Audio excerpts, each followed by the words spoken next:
சிங்கம்புணரி அரசு மருத்துவமனை குடியிருப்பில் அரசு மரம் முறிந்து விழுந்து பரபரப்பு. கை குழந்தைகளுடன் அலறி எடுத்து ஓடிய பணியாளர்கள். சிவகங்கை மாவட்டம் சிங்கம்புணரி அரசு மருத்துவமனை பணியாளர் குடியிருப்பின் மீது பழமையான அரசு மரத்தின் பெரிய கிளை திடீரென முறிந்து விழுந்ததால் பரபரப்பு ஏற்பட்டது.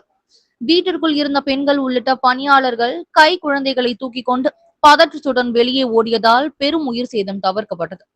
சில தினங்களுக்கு முன்பே மரக்கிளைகள் ஆபத்தான நிலையில் இருப்பதாக அதிகாரிகளிடம் புகார் அளித்து நடவடிக்கை எடுக்கப்படவில்லை என்றும், அதிகாரிகளின் அலட்சியத்தாலேயே இந்த விபத்து நடந்ததாக மருத்துவ பணியாளர்கள் குற்றம் சாட்டியுள்ளனர்.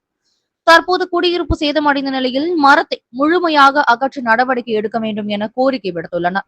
ஒரு வாராச்சுங்க மரம் ஒடிஞ்சு விழுந்து, அது விழுந்து போஸ்ட் மரம் ஒடிஞ்சு கரண்ட் இல்லாமல் ஒரு 4 நாள் அவஸ்தைப்பட்டோம். அதுக்கு பின்னால் கரண்ட் மட்டும் ரெடி பண்ணிட்டோன்னா அந்த விழுந்த மரத்தை மட்டும் அப்புறப்படுத்திட்டு போயிட்டாங்க. அடுத்து இந்த மரம் வெடிச்சுக்கிட்டு இருக்குன்னு சொல்லி எல்லார்ட்டையும் சொன்னால் யாருமே இது வரைக்கும் ஒரு நடவடிக்கை இருக்குது. இப்போ நான் குழந்தைய தூங்க வச்சுக்கிட்டு வீட்டுக்குள்ள இருந்து சடன்னு விழுந்தோடனே எங்கிட்டு போகிறது எங்கிட்டு வாரம் தெரியல. பிள்ளையை தூக்கிட்டு வெளில வந்தால் ஃபேன் படப்படன்னு ஆடுது. அப்படியே பிள்ளையை கட்டி பிடிச்சிக்கிட்டு பின்பக்கம் நின்னா பின்பக்கமே தண்ணிட்டு எங்கே வெடிச்சு எங்கள் மேலே ஊற்றுது, வாது சடன்னு விழுகுது. எப்படியே தப்பிச்சு ஓடி வந்துட்டோம். இது வரைக்கும் எந்தது இப்போ வீட்டுக்குள்ளே நாங்கள் நுழைய முடியாத அளவுக்கு இருக்கிறோம். இவ்வளோ நாளாக நாங்கள் அந்த கோட் ஹவுஸ்க்குள்ள தான் இருந்துக்கிட்டு இருந்தோம். இப்போ கூட விழுந்ததுலேருந்து நாங்களும் சொல்லிட்டு இருக்கோம், அந்த மரம் விழுகிற மரத்துக்கு வெடி கொடுத்துருச்சு. யாரும் இது வரைக்கும் எந்த நடவடிக்கையும் எடுக்கலை. எந்த விழுந்த மரத்தை மட்டும் அப்புறப்படுத்திட்டு போனாங்க.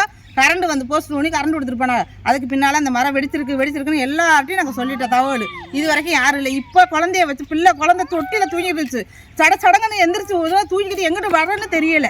அதுக்கு பின்னாடி ஓடி வரோம். அதோட சட்டுன்னு நாங்கள் வர்ற பக்கமே மரம் உடைஞ்சு விழுந்துருச்சுங்கண்ணே. தப்பிச்சு லவக்கன்னு பிள்ளையை தூக்கிட்டு ஒடியாந்துட்டோம். நாங்கள் 3 பேரும் எதுவும் கடவுள் புண்ணியத்தில் எந்த இது இல்லாமல் நாங்கள் வெளில வந்துட்டோம். இப்போ வீட்டுக்குள்ளே நுழைய முடியாது. அப்படியே மரம் அமைஞ்சிக்கிட்டு இருக்குது. அது இப்போதைக்கு அப்புறப்படுத்தினா தான் நாங்கள் வீட்டுக்குள்ளே நுழைய முடியும். சமைக்கலை, சாப்பிடலை, எந்த ஒரு வேலையும் பார்க்கல.